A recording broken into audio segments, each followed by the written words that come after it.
The bad thing about, of course, the old meat diet is that you're not consuming any fiber, and you're consuming a lot of the inflammatory amino acids that are in the meat.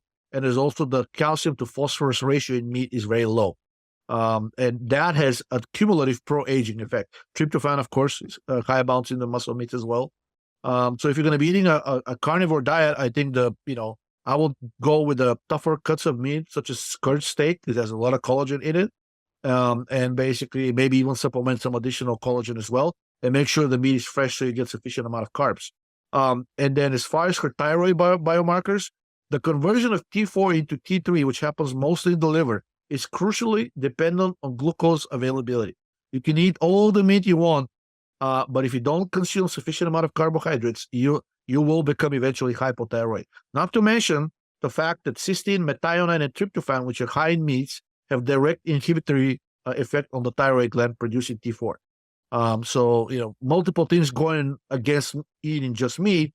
It is it's a healthy component of diet as long as, you take into account its potential negative effects and you balance them by, eating more calcium or, adding gelatin. In fact, I think we discussed it on one of the podcasts that they became known as the Bulgarian burger of adding gelatin and calcium carbonate to basically to ground meat and, creating these patties that you then eat. I've tried it. Actually, the effects are really good. You get like this metabolic kick, and your core temperature rises, heart rate rises. And I don't get this with just the pure muscle meats. In fact, I get cold after eating a lot of meat, which is usually an indication that insulin went up, blood sugar went down, and I got into this hypoglycemic state and activated the stress system.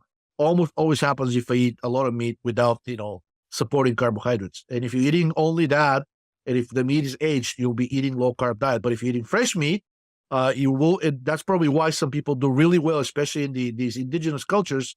The meat that they eat is almost invariably fresh. They killed it a few hours ago, so they consume a decent amount of carbohydrates with it. What other points did you have, like about the thyroid? I think that was it, right? That sometimes the thyroid markers will go down in her carnivore patients, and she doesn't think it's the diet. It's definitely the diet. Right. Not sufficient amount of carbs, too much phosphorus in relation to calcium, and also the inflammatory and the anti-thyroid amino acids that are present in meat.